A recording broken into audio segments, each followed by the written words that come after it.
le Seigneur, bonjour et bienvenue dans notre chaîne Parole Sacrée. Oui, bien-aimé, je suis Gédéon Moussiana Wabis Bene. Je viens encore comme nous partageons les enseignements prophétiques. Nous portons la lumière sur les Écritures, afin que le peuple de Divin Père puisse comprendre l'essence exacte de la parole prophétique. Oui, bien-aimé, là, Toza, toujours dans l'enseignement d'Abisso, comme je vous avais promis. Gloire à toi, papa, dans l'enseignement où il est kaki. J'avais précisé que non, bien-aimé, enseignement écoyal, tu as enseigné sur les dénominations. Bien-aimé, Seigneur, les dénominations du Seigneur, autrement dit, les appellations du Seigneur. Gloire à toi, notre Dieu. Bien-aimé, tantôt les appellations du Seigneur, gloire à toi papa, bien-aimé, comme j'avais précisé, bien-aimé, les appellations, en d'autres sens, on dit que non, les attributions, ok, tout dans le sens, on se que non, les attribués du Seigneur. Gloire à toi. Mais bien aimé le Seigneur, enseignement n'abisso, bien aimé le Seigneur, je sais que non, ils ont enseignement moko de Lucas. Gloire à toi, papa. C'est pour cela, bien aimé Seigneur, je tiens à préciser, bien aimé, avant de commencer cet enseignement, je tiens à préciser, bien aimé, aux amoureux de la parole, bien aimé, si tu es un bébé spirituel, bien aimé Seigneur, il faut savoir que non, makambuto lobalelo, ils ont trop makassé, puisque enseignement y a lelo, bien aimé, ils ont non retiré solide comme je vous avais promis. Gloire à toi, bien aimé, sokoza bébé spirituel, foi na yo kondima nano. Et fandité, je tiens à préciser que non, et que ça la malamu au zappé na yo enseignement oyo, puisque makamonsu zaliawa peut-être au kokoka ko supporter. Gloire au Seigneur. Bien aimé, yango to bandi enseignement na biso. Bien aimé le Seigneur, à la fois passé na enseignement au ton enseignant qui na précisa ki bene sene que non Bible oyo yotoza kotanga lelo Bible eza falsifié. Gloire au Seigneur. Yango na falsification ya Bible bene Seigneur na meka kempe ko simba na simba ki bene Seigneur ba parti nosto avec précision ndenge na Seigneur ki wana. Mais bien aimé, mais maintenant les lots enseigner bien Seigneur, les appellations du Seigneur. Gloire à toi, papa. Bien-aimé, les appellations du Seigneur en enseignement et à l'élo, bien Seigneur. Je vais enseigner avec, bien-aimé, avec précision et puis de versets et des épreuves à l'appui. Gloire à toi, papa. Bien-aimé, tant que les appellations, bakombo to benga kansambe. Bien aimé, il faut savoir que non, nzambaza na bakombo tene sibiso tuzala kanongo. Les hommes ils ont des noms propres. Nzambaza na noms propreté. Nzambaza na bakombo to baka les attributs du Seigneur. Bakombo ba pesa kaye selon manifestation na ye, to pe selon position na ye, yango to benga kango les attributs du Seigneur ou en d'autres sens et les dénominations du Seigneur. Gloire à toi. Bien aimé, maintenant les dénominations du Seigneur. Il y a un autre zone qui est notre première combo to benga kay Dieu. Gloire à toi. Tamba benga Dieu, Dieu wana. Est-ce qu'ils allaient combo ya malamu to combo ya mabe? Gloire au Seigneur. Bien aimé, ba bengié Yahweh. Yahweh to quoi prendre? Est-ce qu'ils a bien toté? Gloire au Seigneur. Ba bengié Rabbi, ba bengié l'Éternel.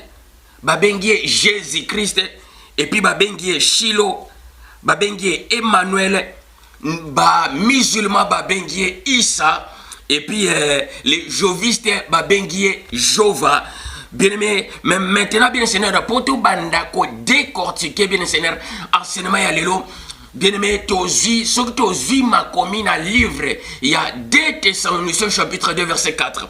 Bien aimé, dans 2 Thessaloniciens chapitre 2 verset 4, Bible est précisée que non, l'adversaire s'est élevé au-dessus de tout ce qu'on appelle Dieu et ce qu'on adore.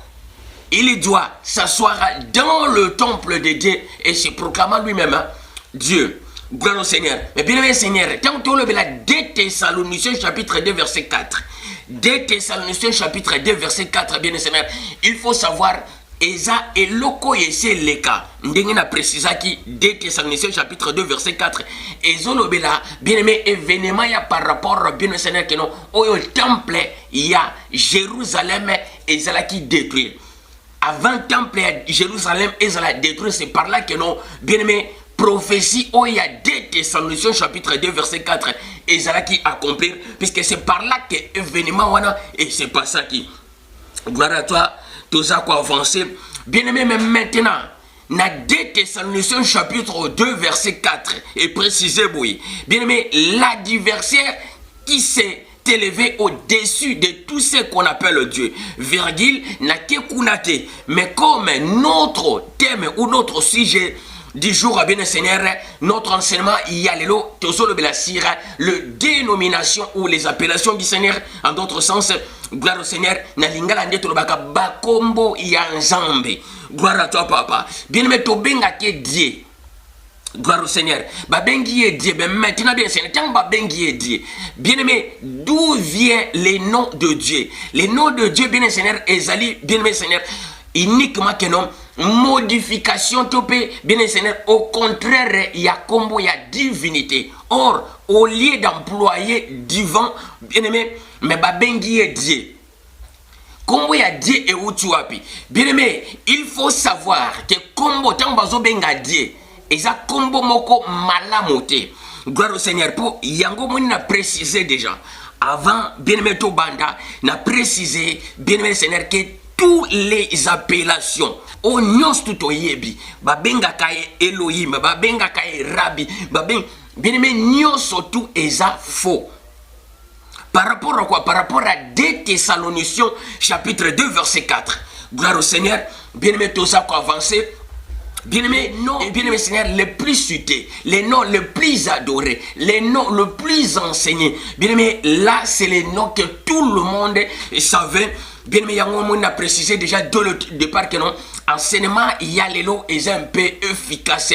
Pour un bébé spirituel, bien Seigneur, il faut qu'on s'écarte pour, bien-aimé, au contraire de ceux qui condamnent fandité, tant qu'on yoka, enseignement, au contraire, bien-aimé, supporter en côté. Pourquoi? Puisque bien c'est les noms, les fameux noms, les noms de Jésus-Christ, et ça faut bien aimé. Et avant que le gens puisse me traiter de l'antichrist, bien aimé, je tiens déjà à préciser pour notre bébé spirituel, bah, zapper enseignement ya lelo puisque ils un peu efficace, ils ont vraiment nourriture moko efficace et ils ont destiné bien Seigneur pour na bateau baza déjà mire bien aimé dans le Seigneur. Gloire à toi papa. Bien aimé, mais maintenant tant on le Dieu. Dieu est outil, bien aimé, Dieu combo ya Dieu est outil. Na combo oyo ba bengi na portugais Deus. Bien aimé, Dieu zakendenge yo pansaka. Ndenge to imbaka Dieu de gloire. Bien aimé, tout tozo naviguer dans le faux. Donc tozo naviguer na kata fausseté. Bien aimé, yango mon a précisé que non, lelo awa en enseignement lelo na osala donc na okende avec précision pour te comprendre. Tant to lo bela Dieu. Bien aimé, Dieu est outil, Dieu est en français. Mais bien aimé Seigneur, origine ya no wana est outil na combo na langue to benga ka portugais. Na portugais ba benga ngo Deus. Deus tamba solo bela Deus bien Seigneur, eza combo ya nzambete. Gloire à toi papa. Mais bien tamba bela Deus est outil na Zeus. Zeus est ye wana nde ba bengi le Dieu des dieux. Gloire au Seigneur, na mythologie grecque. Gloire à toi, papa. Bien aimé, na mythologie grecque, il faut savoir que non, toza na Zeus, yewana Dieu, et puis toza na les 12 dieux, ou eza banana ye. Gloire à toi, papa. Sans compter les 12 dieux grecs, bien aimé, il y a encore les 12 dieux, bien aimé Seigneur, romains. Gloire au Seigneur. Bien aimé, on a déjà précisé combo ya Dieu et Zamabe. Puisque comme il y a Dieu, tant que tu as toza quoi adorer Dieu. Gloire au Seigneur, bien aimé, toza quoi adorer Moutou Moussousou, Zeus. Ne me dis pas que non, oh, yakuna ba komaka na minuscule, oh, ya nzambi ba komaka na majuscule. Gloire au Seigneur, bien aimé, Google eza wana na possession na yo et puis Wikipédia eza na possession na yo, c'est juste au côté obeta Dieu et puis on a origine ya kombo wana et outil na portugais babengango Deus, na portugais babengango Deus bien Seigneur et la qui s'enzambete puisque eza origine ya kombo wana outil na Zeus Deus na français va traduire en Dieu. Quand nous adorons Dieu eza kombo ya Nzambete. Tolongwe wa appellation bien Seigneur otobenga ka Yahweh. Il y a les adorateurs qui ont chanté Yahweh.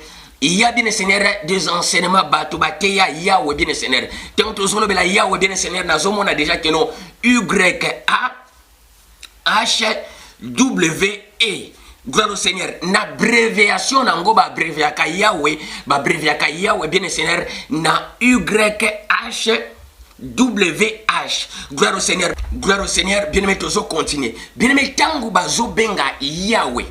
Il faut savoir, bien Seigneur, que l'on a précisé. Yahweh est d'origine ya no wana et outil. Bien-aimé Seigneur, d'origine ya no Yahweh et outil, bien-aimé, na Éthiopie. Bien-aimé, mais maintenant, tango ba falsifier yango. Vrai combo eza Yeya. Gloire au Seigneur, vrai combo eza Yeya. Kombo oyoyo Abraham ayebela ki nzambe na yango. Nzambe azo préciser na livre. Gloire à toi papa. Na livre ya Exode chapitre 6 verset 2 à 3 si je me trompe pas. C'est par nous au moins que non nzambe azo préciser le Moïse. Gloire au Seigneur que non eza kombo ya Yahweh. Kombo ya yande Moïse Abraham ayebela kinga na yango.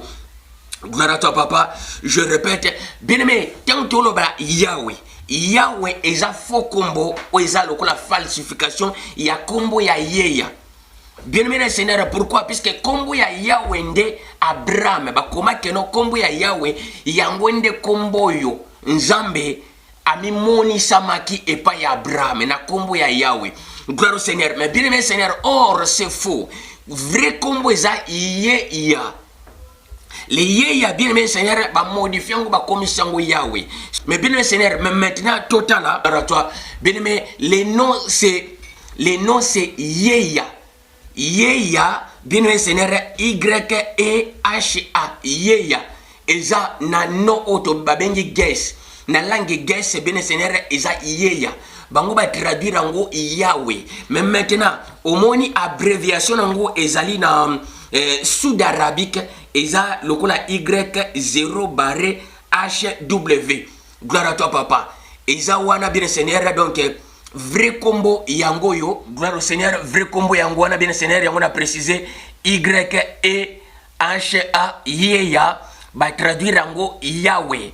Et puis abréviation to monaka YH WH bien Seigneur yango ezali na langue to babengi Sud Arabi. Bien aimé, on a déjà précisé que nos combo ya Yahweh eza mabe et puis to keina combo gosusu tant to lo bela rabi tant ba bengi rabi. Bien aimé, rabi vrai combo ezali nabi. Rabi Oto yebi na kata Bible Rabbi ezali nabi. Oui, là qui c'est juste prophète. Gloire au Seigneur. Bien-aimé, et putain bazolo bela l'éternel. L'éternel bien Seigneur ndenge tozo yeba kenon na livre ya Exode mobimba. Bien-aimé, na livre ya Exode mobimba place au monde kenon appellation ya l'éternel et c'est paraître.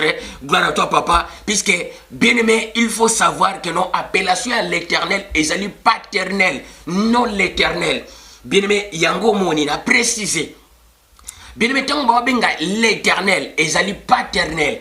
Ouezolo bela bien Seigneur on toyebi. Tout le monde savait que non, le pacte de l'éternel. Le pacte de l'éternel ezali bien Seigneur pacte de l'éternel. C'est par là que adoption et salama. Mystère et adoption. Et ça, mystère et alliance, c'était alliance de l'éternel, pacte de l'éternel. Non. Ezali pacte du sang, pacte paternel. Par là, il y a un pacte paternel, place yo adoption ya peuple. Mais les autres uniquement na ba attribution topé bien Seigneur na ba appellation ya Nzambe. Gloire à toi, ou en d'autres sens, les dénominations du Seigneur. Gloire à toi, bien Seigneur, tous à avancer. yango mon a précisé. Mais bien aimé Seigneur, ba bengie Shilo. Shilo bien aimé Seigneur, ba bengie ezalina Genèse chapitre 49 verset 10. C'est par là que notre moni place il y a combo ya Shilo. Shilo elingi tout simplement qu'on a ça non le Messie. Shilo elingi qu'on a ça grand roi. Donc on apprendre en goli ce soir. Bien aimé le Seigneur, ba bengie Issa, le nom de Jésus maintenant bien aimé Seigneur. Combo ya Jésus-Christ. Le nom de Jésus-Christ, c'est bien Seigneur. Yangonde to simba vraiment na kati enseignement na biso oyo. Gloire à toi. Bien aimé combo yo biso nyos toyebi. N'enseignant n'enseignant bien Seigneur. Il y a plusieurs enseignements d'enseignants. Na pesa na lobela uniquement combo ya Jésus. Tout le monde savait, les adorateurs, nous chantons, nous enseignons, nous prêchons. Bien Seigneur, uniquement na combo yo, il y a Jésus-Christ. Mais bien Seigneur, comme Bible sur le livre, il y a Osée, chapitre 4, verset 6. Mon peuple périt, faute de connaissances. Gloire à toi, papa. Bien-aimé, c'est pareil que nos proverbes, chapitre 19, le manque de science ou le manque de connaissances n'est pas bon pour personne. Gloire à toi, papa. Bien-aimé, même enseignement, il y a bien un enseignement efficace. Pourquoi? Tant que la combo, il y a Jésus-Christ. Le nom de Jésus-Christ est Simbamina deux noms. Premier nom, tu as combo ya Jésus. Deuxièmement, tu as combo au Tobengaka Christ. Bien aimé, les deux noms là, et simbi mystère moko, bien aimé, incroyable. Oyo yo ozako ignorer. Yango na lobi que non, to kota na profondeur, bien Seigneur, y enseignement pour te dévoiler réalité, vérité, les secrets cachés de tous les temps. Les secrets inédits, bien Seigneur, que non, oyoyo, ba yebisa yote, oye ba vérité nini, et bombami, na sima ya kombo yo, to yembaka, to adoraka, to louaka, Jésus-Christ. Gloire à toi, papa, gloire au Seigneur. Bien aimé, tous qu'on continue. Bien aimé, yango mon a précisé, même maintenant, bien aimé, naissance du Seigneur. Bien aimé le Seigneur, ba bengiye Bible mobi me bengi na kombo ya Jésus-Christ. Mais bien aimé, vrai nom naye ezali, bien aimé, vrai nom naye ezali ya nabi. Bien aimé, il y a même d'autres Congolais na ba recherche basalaka bango ba benga kaye Issa. Ba benga kaye Issa pourquoi? Parce que na Coran, na Sourate et puis na Hadith, bien aimé, na 3 livres ba musulmans. Coran, Sourate na Hadith, ba bengi kuna Issa. Issa ba bengi ba le nom Issa yango baza ko attribuer na Seigneur Jésus. Gloire au Seigneur. Les chrétiens ba bengiye na kombo ya Jésus-Christ. Bien aimé, c'est pour cela qu'on a précisé que non, na kati enseignement ya lelo tokoye ba vérité nini eza caché na kati ya kombo wana. Gloire à toi papa. Bien aimé, tu n'as précisé que non, le vrai nom du Seigneur eza Ya Nabi. Ya est là qui c'est plus grand. Nabi est là qui c'est prophète. Les Nabi là bien Seigneur yango mo ba modifier yango ba tiango rabbi.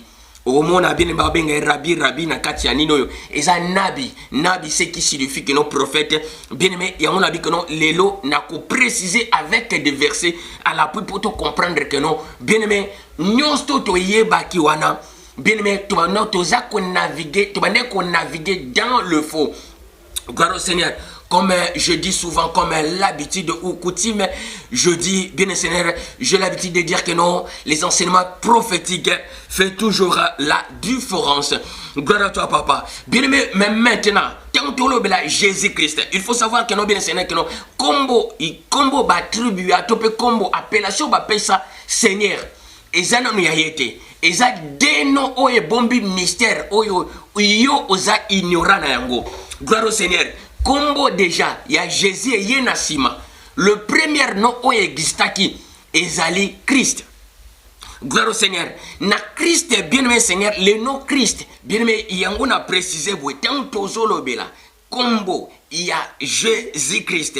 Gloire à toi papa. Bien aimé, combo il y a Jésus-Christ, c'est ça deux noms, bien aimé Seigneur et Sangana. Bien aimé, il faut y avoir que non na kombo wana ezana inyo moko ezana kati. Bien aimé, oyo oza ignorant yango tout ça quoi prendre yango lelo. Gloire au Seigneur. Bien aimé, tango bazolo bela Jésus-Christ. Or le vrai nom eza ya nabi. Gloire à toi. Bien aimé, to kokota na profondeur to quoi prendre non tout au découvrir que non. Bien aimé Seigneur que non o nazolo ba eza vrai. Mais maintenant, bien aimé, sache-le déjà. Les noms Jésus-Christ.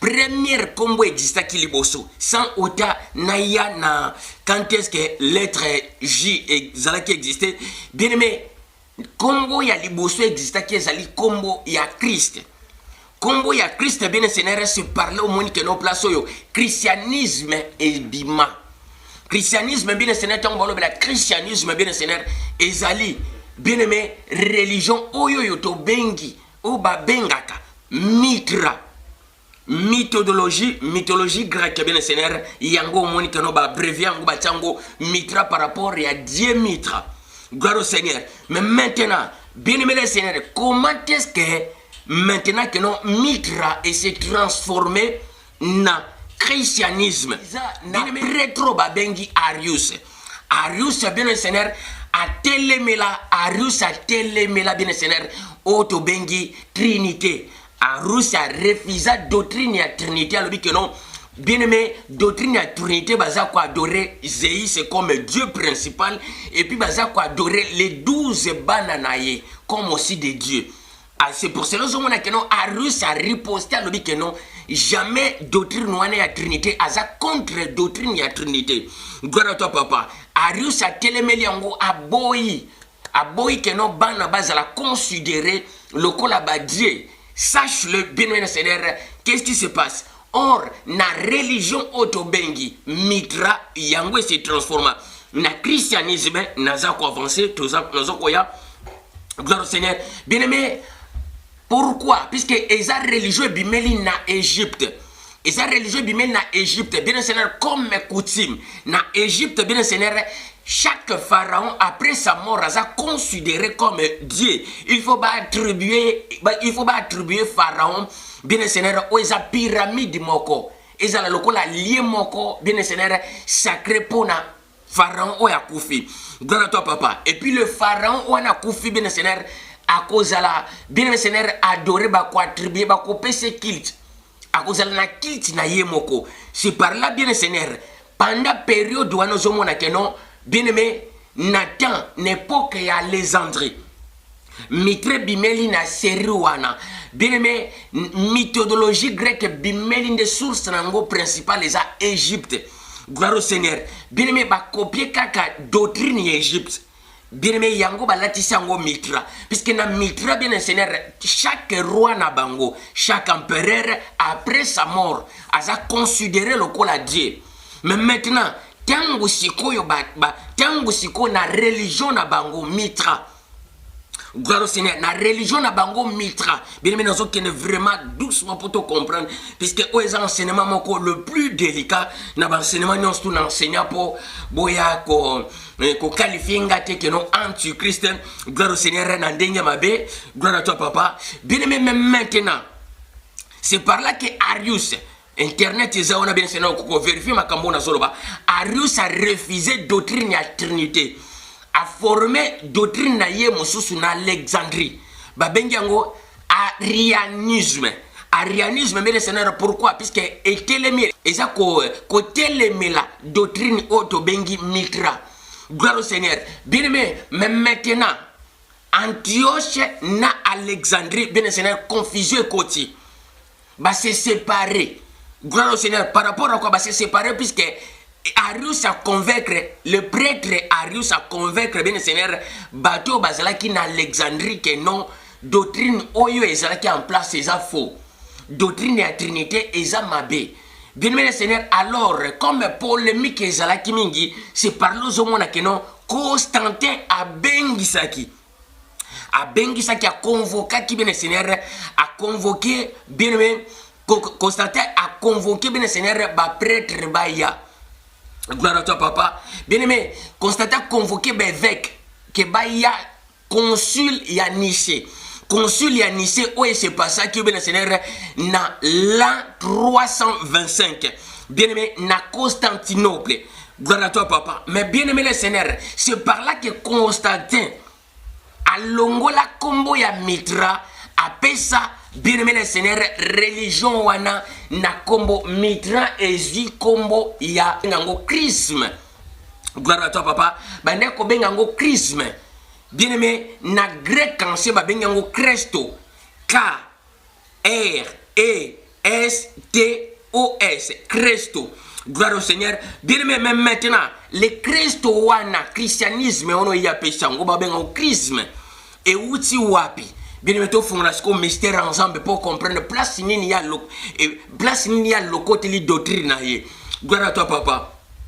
Bien aimé, empereur Constantin, bien aimé, Seigneur, Basalaki, na guerre. Yé na une autre adversaire na yé. Empereur Moussous à Rome. Rome contre Rome, et donc bien Seigneur, quand ils allaient séparer. Gloire à toi, papa. Mais maintenant, bien Seigneur, tant que Constantin a préparé combat, OP, ou bien en d'autres sens, bataille au baso benga yango, bataille à pont ya mille vilus, pont ya 1000 vilus. Donc je ne sais pas si on a prononcé bien. Ezali M-U-L-V-I-U-S.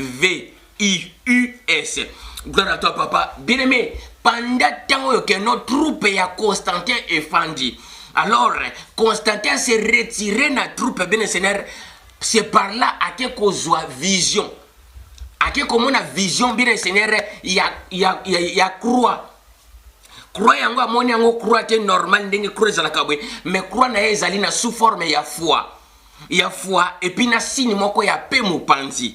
Gloire au Seigneur. Bien aimé, amoni signe ya croix na ndenge ya foi et puis amoni na katikati ya foi wana eza na signe ya pe. Oto benga kalelo signe ya ba franc-maçon. Gloire au Seigneur. Mais maintenant bien aimé, signe wana yango tango constater moni yango na likolo isa paraître. Bien aimé, constater aye kozonga na troupe na ye. Bien aimé le Seigneur a précisé le basoda na ye.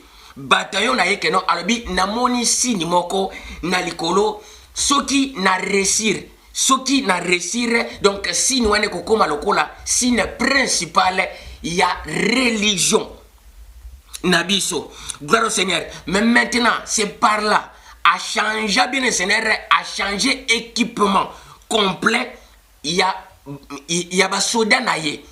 Na signe na bango bien Seigneur batie foi na pe na katikati auto benga kalelo franc-maçon signe na franc-maçon. Donc foi avec pe na katikati. Gloire au Seigneur. Bien me foi na pe na katikati ba bengi yango Christo. Christo ndenge na préciser wana bien Seigneur na français yango ba bengi yango Christ. Christ bien Seigneur ezali kombo euti na Constantin moto attribué yango na religion to benga ka mitra. Gloire au Seigneur. Bien aimé, même maintenant kombo ya Christ existait déjà avant même arriver naissance ya Seigneur. Kombo ya Christ eza euti tant bazolo ba 2000 ans passé. Bien aimé, histoire to yebi ya naissance ya Seigneur eza histoire s'est passé na Éthiopie. 200 ans passés. Bien aimé, tant que 2000 ans passés, ezali histoire ya Constantin. Bien aimé, naissance ya christianisme yango ezo sala 2000 ans passés. Eza naissance ya Christé. Otoyebi otobenga ka Seigneur. Je tiens à préciser. Gloire au Seigneur. Mais maintenant, bien aimé, les noms de Jésus, eza combo existé nango kaka lobi awawa. Na 1539. Gloire à toi. Bien aimé, puisque la Bible que l'enseignement est là, donc il faut enseigner avec des précisions pour te comprendre. Puisque combo wana, bien aimé, même bikolo nyosto et adoraka combo wana. Gloire au Seigneur. Bien aimé, et c'est là comment koko la mukate au yelobi devant public ou devant télé, tu commences à dire bien Seigneur, les gens vont te dire que non, aux autres n'importe quoi. C'est pour cela, dès le départ, que non, bien Seigneur, j'avais précisé que non, enseignement, ceux qui montent à bébé spirituel, à Zouana, nous fermissement, il faut zapper en go, puisque ça, enseignement, mon bien Seigneur, comme nous disons que non, la nourriture solide. Gloire à toi, papa. Bien aimé, les noms Christ et outils na Constantin. Et tu verras que non, bien Seigneur, Yango Moni n'a précisé. Ah ouais, on a zonga, on a un peu paragraphe. Bien aimé, avant naissance du Seigneur, bien Seigneur, il y a déjà des prophéties. Oh, il est Samaki. Gloire à toi, papa. Bien aimé, avant naissance du Seigneur, il y a déjà une prophétie. Il y a une appellation naïe. Oh, akobenga marakombo nini.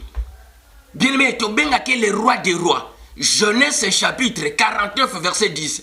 C'est par là, bien aimé Seigneur, Jacob a précisé. Bien aimé, prophétie, appellation, wana, Shiloh. Oh, et là, qui c'est tout simplement, bien Seigneur, les grands souverains, les rois des rois. Yango zomona bien Seigneur, dans le livre, il y a Michée chapitre 5. Michée chapitre 5, verset 1. Bien aimé, a confirmé appellation au Ezalina, Genèse chapitre 49, verset 10. Si je ne me trompe pas. Gloire à toi, papa. Les noms Shiloh et Woutina, Genèse chapitre 49, verset 10. Gloire à toi, gloire au Seigneur. Bien aimé, deuxième appellation, prophétie, appellation, oyeyaye avant naissance naïe. Ezali, dans Ésaïe chapitre 7, verset 14. Ésaïe chapitre 7, verset 14. Au mot na kuna bien Seigneur, bazo préciser que non, une jeune fille vierge à Kobota Moana a opéré combo Emmanuel. Donc, appellation existait déjà avant naissance naïe. Ésaïe chapitre 7, verset 14. Où Emmanuel est là qui suit tout simplement sauveur. Mais Bango m'a modifié Yango. Gloire au Seigneur, Batiango que non, Dieu parmi nous. Déjà c'est faux.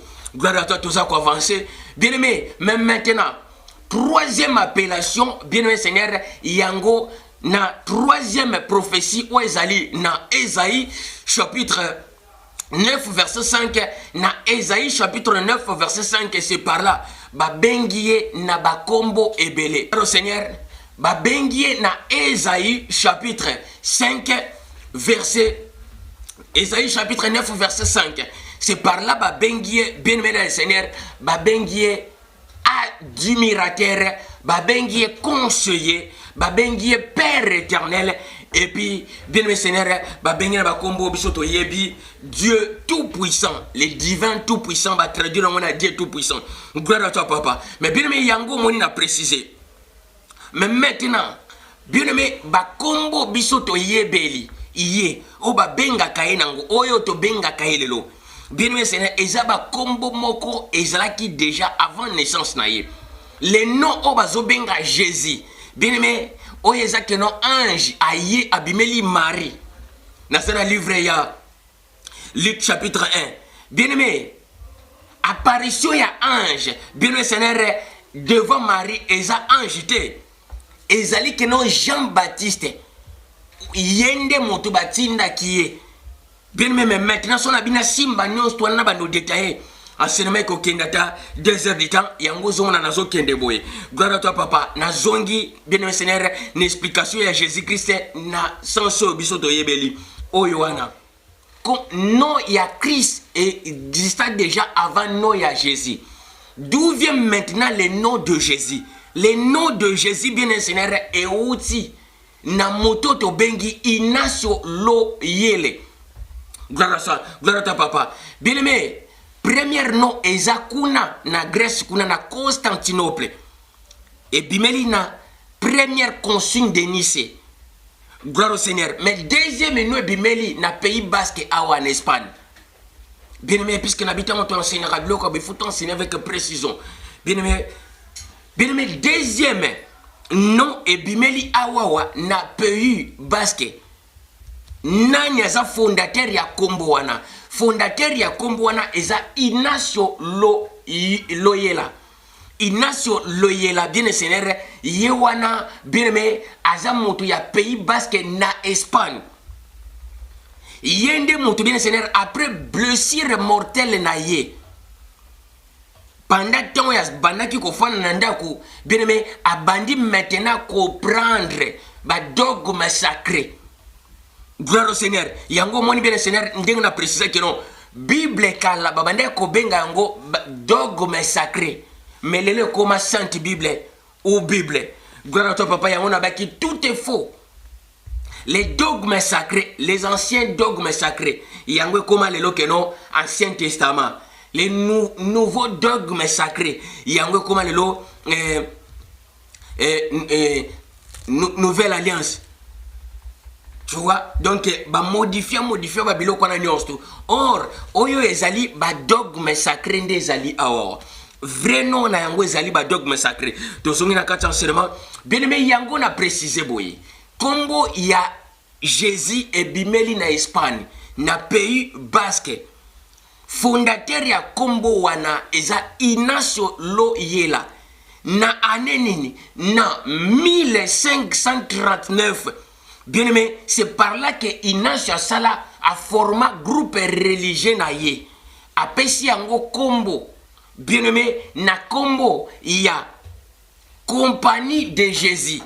Compagnie de Jésus ou en d'autres sens, manda kobengango Société de Jésus.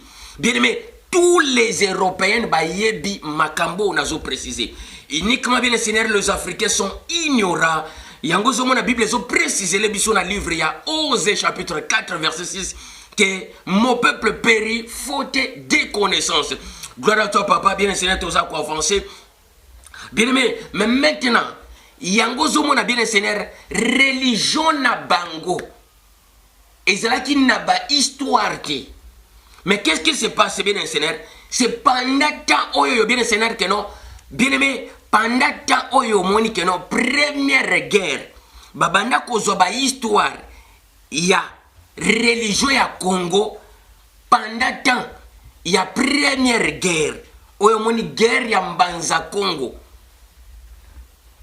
Bien aimé, guerre ya Mbanza Congo ya 1666 c'est bien Seigneur. C'est par là roi Kanga bien Seigneur ba botola ba premier rouleau sacré na ba portugais. Bien mais tangu ba portugais ba botoli roi Kanga oeza ba rouleau sacré ya ba histoire ya spiritualité Congo ba yen Europe ba formé oyo ba bengi yango sionisme. Le sionisme bien Seigneur est fondé par rapport à quoi? Par rapport ya Mbanza Congo, puisque le Mbanza Congo nde ba wane ko bengango Sion. Biso to bengango Mbanza Congo, mais les Portugais bande ko bengango Sion. Bien mais écoutez ceci, ça juste parenthèse. Na fungoli. Bien mais les peuples de Mbanza Congo à l'époque ba bengi bango San Salvador del Congo. Mbanza Congo babengango lelo le nom est jusqu'à présent babengango les saints des sauveurs du Congo na portugais eza Sao Salvador del Congo, les saints du sauveur du Congo. Donc bassin ya sauveur Congo. Gloire à toi papa. Bien mais tant que tu préciser babiloko bien Seigneur exacte imagination mais bien mais tozo loba ou eza révélation. La théologie, ce qui est cité. Bien aimé, il faut savoir que nous pour se tenir devant, bien Seigneur, devant le public pour enseigner, l'enseignement, il faut avoir la certitude, bien Seigneur, que Makambo n'a pas c'est vrai. Gloire à toi, papa. Bien aimé, mais maintenant, Yangozomona, le premier prêtre ba yakakuna en Afrique, ba bengi bango, ba prêtre jésuite. Le prêtre jésuite, bien Seigneur, baza, ba prêtre ba bimeli na compagnie ya Ignacio Loyola. Bien aimé, sini na bango ezali, bien aimé Seigneur, lelo sini na biso tokomaka, JC, tant que JC, eza christianisme. Jésus-Christ, JC. Mais or, les signes existent qui déjà, ils ont SJ, Société de Jésus. Bien mais Beta Makambo na zoloba, Wikipédia est à disposition na yo et puis Google est à disposition na yo puisque dans le but que non, ici nous enseignons les enseignements prophétiques. Bien aimé, oko fandate au monter biloko par pièce, oko kate puisque ça makasi, son kolo a cité. Gloire à toi papa. Bien aimé, yango a précisé. Combo ya Christ exista déjà depuis l'an 325. Na première consul ya Nicée. Le nom Christ bien Seigneur Constantin Moutou a kotisa yango et remplacé juste mitranisme. Gloire au Seigneur. Et puis, non, il y a Christ. Signification dans Wezanine. Non, il y a Christ et la qui est vainqueur. Il y a un moment qui signe oyoyo. Et ça, na signe ya ba franc-maçon. Autre baka franc-maçon. Or, tant que tu as la franc-maçon, bien le Seigneur, tu as bangango de loin. Tu as ba franc-maçon na banda kuna biso. Nous chantons les francs-maçons. Nous adorons bien le Seigneur. C'est pour ça que les hommes qui ont la Bible précisée. Vous adorez celui que vous ne connaissez pas. Mais nous adorons celui que nous connaissons. Bien aimé, puisque tout le monde a yébi, combo, le nom le plus célèbre, le nom de Jésus-Christ. Le nom le plus adoré, le nom le plus enseigné, le nom le plus parlé. Bien aimé, Seigneur, combo yo, nom Jésus-Christ. Ba bengi yango na ba sorti nyos tout. Jesus, bisoto bengi yango Yesu. Gloire au Seigneur, le même combo. Jésus Christ. Bien aimé, or, nous sommes dans le faux sans le savoir. Bien aimé, Eza, uniquement, bien Seigneur, combo va monter en go monter, mais maintenant, landa. Bien aimé, Ignacio Loyola Azala qui bien Seigneur, na oyoyo.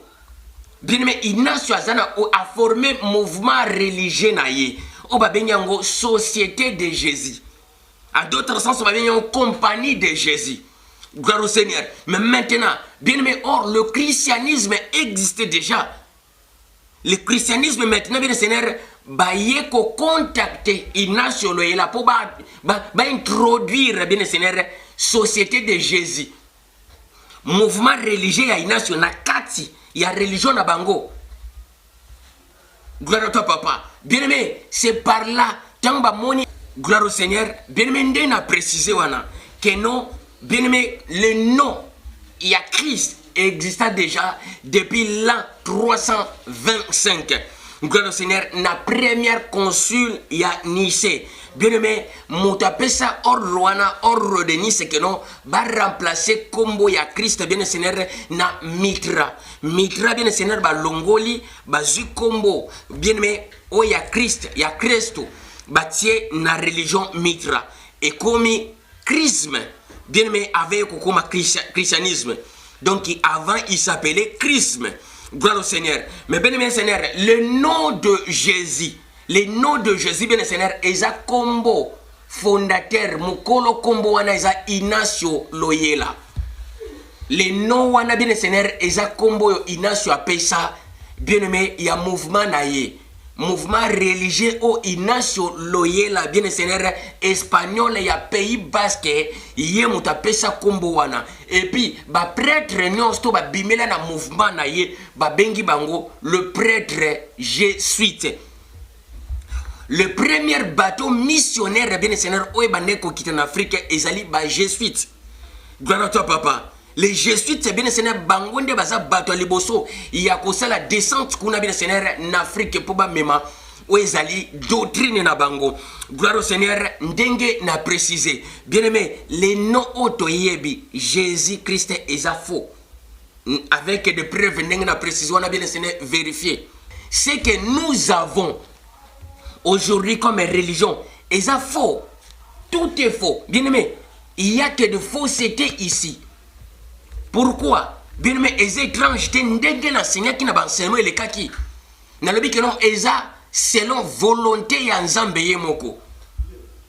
Pourquoi? Puisque vérité tangoye na vrai peuple na ye ba accepter vérité tenenge Jean zo précisé na livre il y a Jean chapitre 1 jusqu'à 14.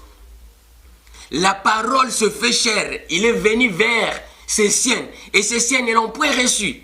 Mais maintenant, à tourner mon Congo, bien aimé, vers les nations, Toté à Congo, même dans l'Assemblée, bien aimé, à préciser à tous ceux qui l'ont reçu, il les a donné le pouvoir de devenir les enfants de divin Père. Bien aimé, or, tant à tourner mon Congo, la nation, les nations, basées où ils ont parole.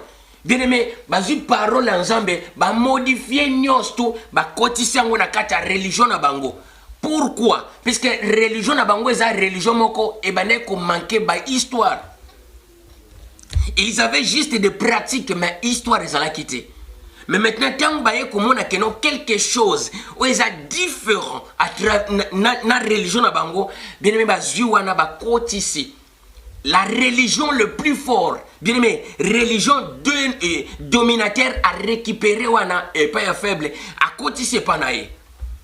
Gloire à toi, papa, bien Seigneur, Naza sera bien Seigneur, enseignement qui n'avait que précision. C'est pour cela que mon apôtre Paul a précisé dans le livre, il y a Romains chapitre 1, verset 18 à 25. Alors, dit que non, ils sont inexcusables. Donc, baza inexcusable. Pourquoi? Puisque va retenir, donc Nzamba se paraître. Bon Nzambé se paraître pas na bango boy. Mais bien aimé Seigneur, or au lieu d'adorer Nzambe, bango va retenir vérité captif.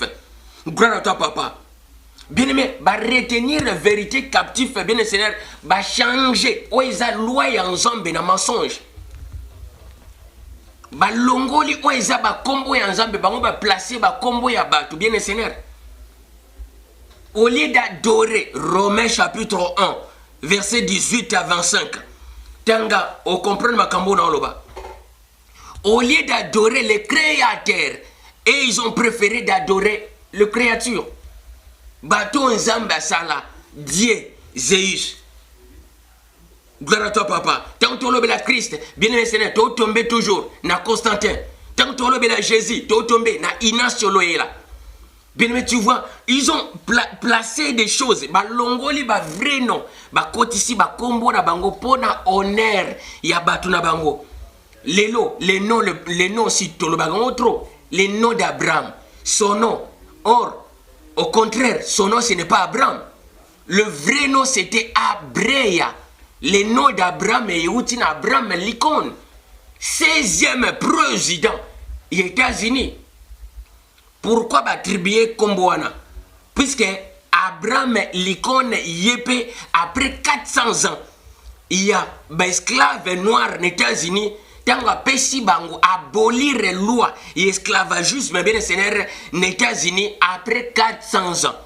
Bien aimé, ba beti calcul batali histoire. Le vrai peuple ba sali 400 ans Nanoubia depuis bien aimé Seigneur l'an 600. Mais maintenant babi non, c'est que ton longoli combo Abraham bazuik ba longoli combo Abreya ba glisser combo Abraham. Abraham que nous disons ici dans la Bible, c'est Abraham Lincoln, 16e président. Bien aimé, ça c'est la parole prophétique. Gloire au Seigneur. Bien aimé, mais maintenant, tant que le Seigneur, nous a précisé, son nom c'est quoi? Son vrai nom c'est Yanabi. Le Ya wana bien Seigneur, Ya Eza Awawa. Y-H. Son vrai nom, c'est Ya. Au mona bande comme ça, basala ka ba recherche ba bengie Isaïa Congo. Mais son vrai nom, Isa, ce n'est pas son nom. Abimelinde na tribu wana, ya ba Isa, to ko apprendre ngona ba enseignement ya. Isa bien mais c'est eza tribu liboto ya Abimel na libota o to benyo ba Isa, baza ko se retrouver awawa na sud Arabie. Bien aimé, Bazako s'est retrouvé dans le sud d'Arabie. Tribu wana. Gloire au Seigneur, tu comprends Rango. Mais maintenant, bien Seigneur, Yango n'a précisé. Le vrai nom, c'est Yanabi. Ya est là qui est plus grand. Là, très bien. Le nom Ya est là qui est plus grand. Mystère ya Kombo wana ya et ça na Congo. Pour na Congo, bien Seigneur, va préciser boy. Nzambe ya Congo. Nzambe ya Congo, bien Seigneur, yawa neza te lokola Nzambe ya Congo. Non. Yawa neza mystère. Puisque comme Nzambe, na français, on neza divin, le plus grand du Congo. Tant ba comme Nzambe, ya est avec H. Ya Congo. Le divin plus grand du millier. Puisque Congo signifie, Congo est là qui est millier. Attribution de sous ensemble, appellation ensemble, milliers au monde que non, n'exode mobimba, a précisé là Moïse, tant que tu enseigné exode to kolobela makambo, awana zo le kanakaka. Gloire au Seigneur. Bien même maintenant, qu'est-ce qui se passe? tant tozolobla ya kombo na ye mais maintenant tokota na makomi bien aimé na livre ya Luc chapitre 1 verset 69 à 80 cantique ya Zacharie puisque tant balobela Zacharie tant balobela Jean ezana ka mutu moko tant balobela Zacharie balobela Joseph mutu moko tant balobela Jésus balobela histoire de Jean mutu moko baziango bien c'est les mêmes histoires ba séparer ngo ba changer ba kombo bien mais awa na kati zana ba code ya osakanate na répéter na ke malembe na lik mobimba bien c'est na tamba beta histoire gloire à toi papa na lik tamba beta histoire bien c'est ya Zacharie na Elisabeth bien mais eza code tamba beti histoire bien c'est ya Zacharie na Elisabeth ezaka mutu moko wana tango ba beti histoire ya Joseph na Marie ezaka ka mutu moko wana Joseph ye wana Zacharie Marie ye wana Elisabeth bien le Seigneur or le vrai nom ya Marie eza Anne bien le Seigneur lokola Anne na kombo ya kalabanda ko benga tous les Anne ba Anne nos ba Anne Marie mais maintenant pour détourner ba kamati ba juste Marie balongoli Anne. Gloire au Seigneur. Bien aimé, pour nanini, pour te comprendre rangote. Le vrai nom c'est Anne. Yangouza ko se retrouver dans le livre, il y a Actes des Apôtres. Gloire au Seigneur. Bien aimé, même maintenant, au monde, bien aimé, Zacharie, cantique il y a Zacharie. Gloire au Seigneur. Cantique il y a Zacharie, Zacharie a précisé. Totanga. Luc chapitre 1 verset 69. Gloire au Seigneur, n'a pas trié. Gloire au Seigneur. Bien aimé, Bible précise le bout. Dans un livre, il y a Luc chapitre 67 à 80. Gloire à toi, papa. Bible précise le bout. Zacharie, son père, fit remplir de l'Esprit sacré. Il prophétisa à ces mots. Béni soit le Seigneur, le divin d'Israël, de ce qu'il a visité et racheté son peuple, et nous a suscité un puissant sauveur. Un puissant sauveur, yango ezali promesse.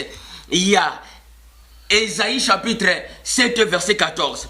Sauveur, Emmanuel l'a qui cité Dieu parmi nous. Emmanuel l'a qui sauveur. Un puissant sauveur.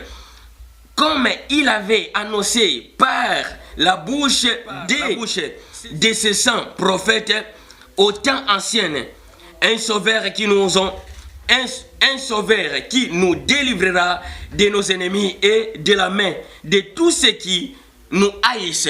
Gloire à toi, papa. C'est ainsi qu'il manifestait sa miséricorde envers nos pères et se souvient de ces sacrées alliances selon le serment par lequel il avait fait jurer à Abraham, notre père, de nous permettre, après que, dans Luc maintenant, Luc chapitre 1, verset 76, et toi, petit enfant, bien aimé, Luc chapitre 1, verset 76, à Benguier maintenant, ah ouais, ça janté, bien aimé, on a précisé, Luc chapitre 1, verset 76, ezali bazolo bela toujours même mototo bengi na kombo o ba surnommé na kombo ya Jésus ya le souverain Seigneur ya gloire au Seigneur yokandenge bien Seigneur a précisé et toi petit enfant tu seras appelé prophète du Très-Haut. Et toi petit enfant on a tout côté déjà bien Seigneur la promesse il y a Ésaïe chapitre 5 verset 5 et Ésaïe chapitre 9 verset 5. Bagobengaye un enfant nous est né. Et toi petit enfant, tu seras appelé prophète du Très-Haut. Gloire à toi papa. Bien aimé, mais maintenant yango moni kombo ya nabi. Prophète yango aneza nabi. Gloire au Seigneur, soko yebite nabi eza prophète. Yango moni ba traduire yango banda ko bengaye kombo ya prophète. Les plus grands prophètes, ya nabi. Au monde une écriture va traduire nabi rabbi. Rabbi bien le Seigneur, pourquoi? Puisque na hébreu, il y a ba jufoto yebi ba benga ka prophète. babengaka rabbi. Les rabbins, ce sont des prophètes. Gloire au Seigneur. Bien aimé, yango moni kombo wana nabi rabbi. Or le vrai nom c'est Nabi. Jésus yango moni le vrai nom c'est Ya. Bien aimé, autour de la Bible Ya exalté. Yango moni a précisé bien le Seigneur. Tant que baka alléluia. Apocalypse chapitre 19. Alléluia. Tant que mona keno bazolba alléluia. Dernière louange, gloire au Seigneur. Dernière louange, bien le Seigneur. Où est-ce qu'on se retrouve dans le livre? Il y a Apocalypse chapitre 19.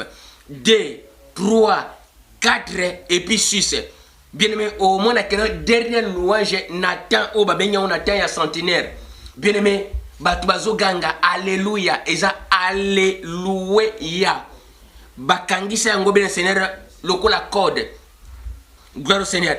Alléluia, bakangisa yango bien aimé comme une code. Gloire à toi papa. Bien aimé, c'est pour cela que tangu ange abimeli Marie.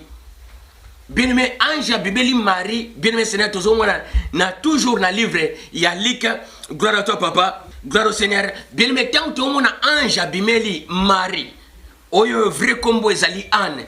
Dans un livre, il y a Luc chapitre 1, verset 31 à 33. Gloire au Seigneur. Bien aimé, c'est par là combo ya et Pesamaki. Combo ya la kisini ndenge na préciser plus grand. Yango na Bible c'est notre côté na katia makomi pour na prouver combo ya Jésus exacté. Déjà il faut yeba ndenge na préciser qui dès le départ. Ngana bi apporta ba attribution, apporta ba appellation bien le Seigneur oezala qui déjà prophétisé.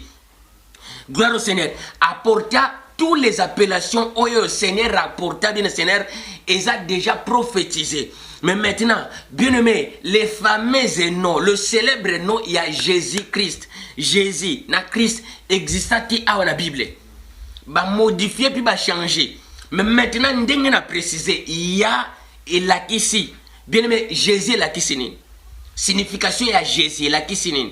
Or, signification il y a et la qui c'est plus grand. Donc quoi prendre rango awa bien le Seigneur. Puisque l'habitant toloba nous avec des versets bibliques à l'appui. Gloire à toi papa. Bien aimé, mais maintenant, il y a Yangoan déjà plus grand. Et puis, bien aimé, na place il y a prophète ba longoli non, il y a Rabbi Baté Christ. Or, promesse il y a combo ya Christ ezaki na kata Bible. Or, le promesse il y a combo wana Christ ezali obabengi Shilo. Genèse chapitre 49 verset 10. Mais maintenant, ngana lobi kombo na ezali ya nabi ya yangwani la signification na ezali plus grand. Et puis nabi signification na ezali prophète ozo kababengi rabbi. Nabi babengi ngo rabbi. Gloire au Seigneur. Mais maintenant bien le Seigneur total la Bible eza ko prouver kombo ya Jésus Christ, to eza ko prouver kombo ya nabi, kombo ya. Gloire à toi papa. Bien aimé, Bible lo bana biso boy. Na livre bien le Seigneur, dans un livre il y a Matthieu chapitre 33 et Matthieu chapitre 23 verset 11. Bien aimé, un jour, ba disciple bien le Seigneur, pendant temps bazala ki na yemoko Seigneur ensemble. Landa très bien. Les disciples bien aimé mystère ya kombo yo ya. Et ça on a quatre Bible. Bien aimé, les disciples, ils étaient tous ensemble. Mais maintenant, Bakomi Kowele est là.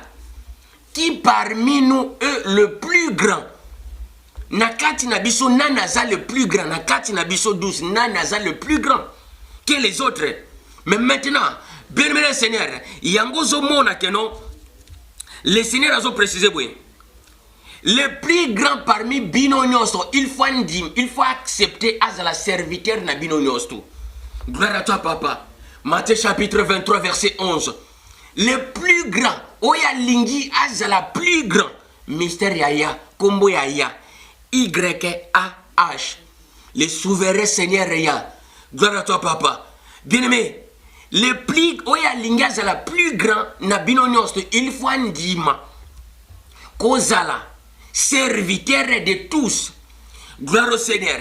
Bien-aimé, mais maintenant, pendant tant wana, bien aimé, pendant tant oyo bien Seigneur, il y a interrogation à bango, topé bien Seigneur, pendant tant bandeko ouele là, le plus grand zanani. Bien aimé, après le temps passé, les jours passés, bien Seigneur, un jour, ils étaient tous ensemble. Après avoir, bien Seigneur, mangé, le Seigneur, ya azui oeza sani, atiemai, alongoli lamba ya likolo. Bien aimé, awa wanaza memabino poto comprendre. L'essence ya mo oyo ya. Est-ce que comme le vrai nom naye ezali Jésus tout le vrai nom naye ezali yango lobi le vrai nom naye ezali Jésus te. Jésus Christ eza faux nom. Kombo naye ezala ya nabi. Ya signifie plus grand, nabi signifie prophète. Yango zomona que non, bien aimé le Seigneur, Zacharie a précisé na cantique de Zacharie. Na cantique de Zacharie, on se retrouver. Gloire au Seigneur, dans Luc chapitre 67 jusqu'à 80. Gloire au Seigneur, habite toi petit enfant, selon promesse, il y a Ésaïe chapitre 9 verset 5. Gloire au Seigneur, toi petit enfant, tu seras appelé le prophète du Très-Haut. Gloire à toi papa. Bien aimé maintenant, les disciples parmi biso nani aza le plus grand. Le Seigneur a répondre bango. Dans le livre de Matthieu, chapitre 23, verset 11.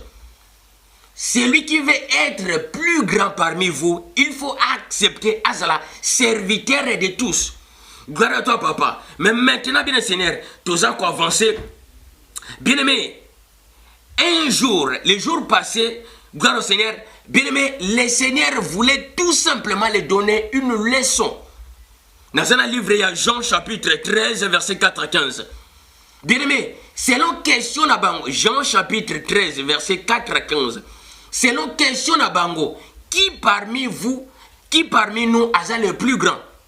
Jean chapitre 13, verset 4 à 15, bien Seigneur, et sa réponse, bien Seigneur, leçon, il y a réponse, il y a question à Bango. Leçon.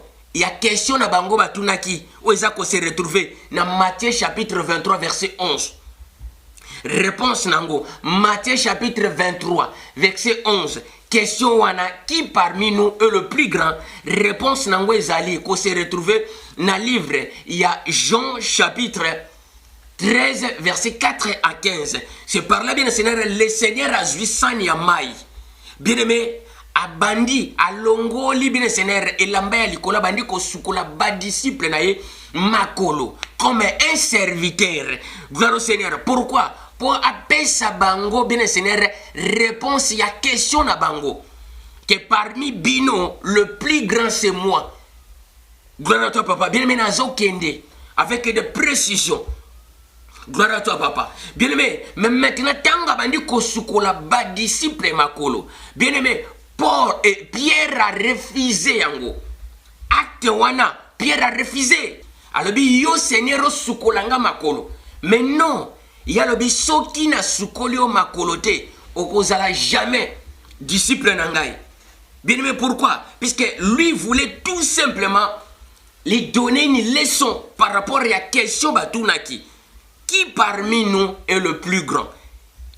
Yango a démontré que Yenda za le plus grand parmi eux. Gloire au Seigneur. Mais maintenant bien le Seigneur, Yango moni Pierre lobiko sukolanga kaka makolote. Mais sukolanga nzoto mobiba. Il a précisé albi moto ya sa sukoli nzoto.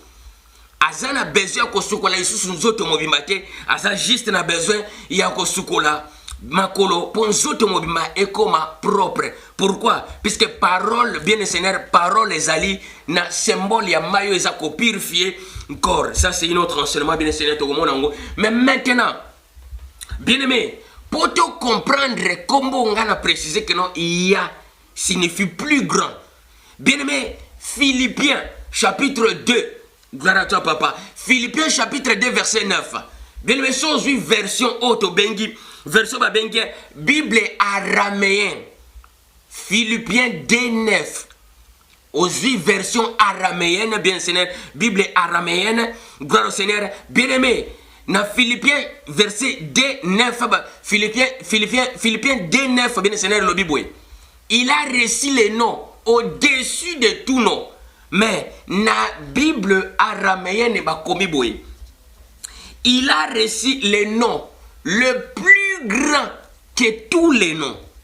Bien-aimé, Philippiens chapitre 2, verset 9, version araméenne. Il a réussi les noms, le plus grand que tous les noms. Donc, Philippiens ont précisé, bien Philippiens ont confirmé comment il y a Jésus, mais Philippiens ont confirmé comment il y a. Gloire à toi, papa. Mais bien aimé Seigneur, mais maintenant, tu as encore, tu comprendre. Mystère Moko Isaliawa. Bien aimé, Acte des Apôtres, chapitre 11, verset 26. Bien aimé, Bible précisée, oui. C'est pour la première fois en Antioche que Babenga, ba disciple, les chrétiens. Bien aimé, l'anda balam awe kaife koya. C'est pour la première fois dans Antioche que Babenga, ba disciple, le chrétien. C'est faux. Bien aimé, son nom c'est Jésus-Christ. So bangi Babenga bango pour la première fois. Il faut Babenga on a combo et ça liboso. Il faut Babenga bango ba jésuite. Il faut Babenga ba disciple ba jésuite. Mais pourquoi ba longo li combo ya jésuite? Pourquoi? Puisque ba yebi que non, il y a une organisation, une branche. Bien aimé, une branche existe déjà na combo wana. Alors, les peuples na libanda ba ko la teli sous combo te que non les jésuites. Il faut balatsa bango les chrétiens par rapport au christianisme. Bien aimé, tant que zo la ta combo ya ba chrétiens. Bien aimé Seigneur, puisque nous sommes aveuglés. Tous porté combo ya Christ.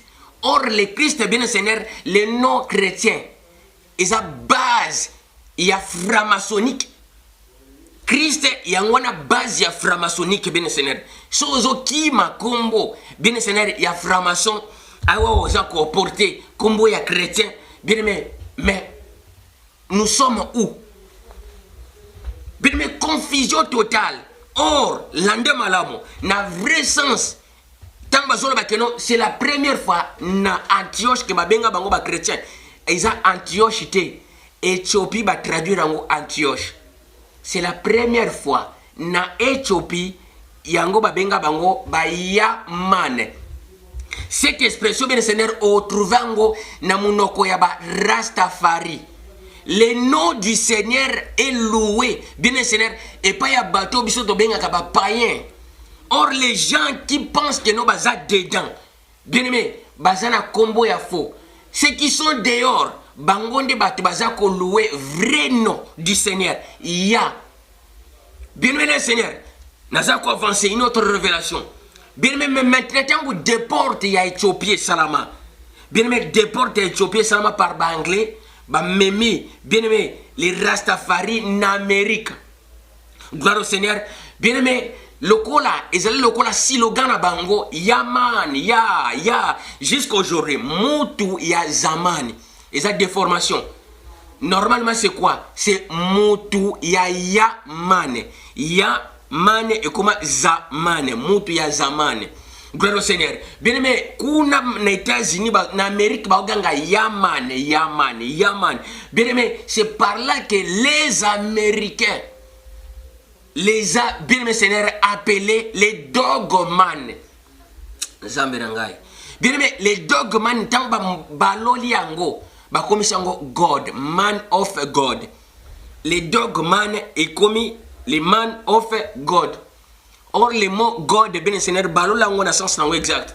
Au moins les chiens. Pourquoi? Pour makeler les kakimingi. Bien aimé, de telles révélations qu'on s'en pas mototé sont à ma cité. De telles révélations, bien Seigneur, quel que soit fando bandi qu'on raisonner du matin au soir et yate. Puisque bien aimé, en haut ils ont que nous osons dévoiler secrets, des secrets cachés. Il y a tout le temps. Mais maintenant, bien Seigneur, tant qu'on va introduire, tant qu'on va Jésus-Christ, et ça bien Seigneur code, il y a introduction, bien Seigneur, il y a groupe. Il y a compagnie, société de Jésus et continue à katia christianisme. Bien aimé, yango sali Jésus-Christ. Jésus na katia Christ. Bien aimé Seigneur, exact union wana ba benyango Jésus-Christ. Ba kamati ba tribiango maintenant Seigneur. Biso toza ko adorer, biso toza ko louer, bien aimé sans le savoir. Les dogman ba komi ba man of God. Bien-aimé yango po to chite to na conclusion. Bien-aimé ndenge na préciser wana. Bien-aimé kombo na ye eza ya mane. Bien-aimé le ya wana. Bien-aimé le Seigneur tant baka alléluia. Alléluia ezali bien Seigneur code. Et là ici alléluia. Alléluia. Le vrai nom du Seigneur c'est Ya. Ce qui signifie le plus grand. Ndengezomona Philippiens chapitre 2, verset 9 est précisé. Il a réussi les noms le plus grand que tous les noms. Gloire au Seigneur. Bien-aimé, pour comprendre Yango, ce n'est pas le nom de Jésus qui sera loué. Nathan a fait. Mais bien-aimé Seigneur, c'est le nom de Ya qui sera loué. Alléluia. Apocalypse chapitre 19, verset 2, verset 3, verset 4, puis verset 6. Au monde c'est répété. Alléluia, Alléluia. C'est Alléluia, Alléluia. Gloire au Seigneur. Bien-aimé, on est qui enseignement, tu n'as pas précisé. Le vrai nom du Seigneur, c'est Ya Nabi. Ya Nabi, bien le Seigneur, le plus grand prophète. Puisque Nzamba zana ba kombo teneti biso to zala kanango, mais Nzamba zali na ba attribution.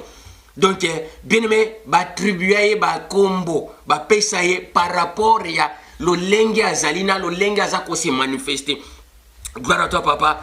Oui bien aimé, je sais que enseignement na biso est un peu moulaï, mais au Seigneur, bien aimé, wane zalaki enseignement oyo to précisa qui to enseigner sur les appellations. Toutes les appellations mais le Seigneur du Seigneur otoyebi na bi eza faux. Non, et outi nanga mais outi na Bible. Naza na livre ya 2 Thessaloniciens chapitre 2 verset 4. Gloire au Seigneur. C'est par là bien le Seigneur est précisé que l'adversaire s'est élevé au-dessous de tout ce qu'on appelle Dieu. Bien aimé, tout ce qu'on appelle Dieu et la qu'est-ce que non l'adversaire a télémeli ba appellation nyonso, ba dénomination nyonso to bengaka nzambe. Gloire à toi papa. Yango moni bien Seigneur, to koti na profondeur poto yeba ba sens ya ba kombo nyonso. Gloire au Seigneur, topé bien Seigneur au komeli biso ba question na yo ozanango besoin na se ya enseignement oyo. Gloire au Seigneur. Tata nzambe oto bengaka tara mfumu nzambe apambola bino bisika nyonso bozwami. Bien me wana tokutani nambala sima abansema eza koya. Je vous dis à bientôt et ciao.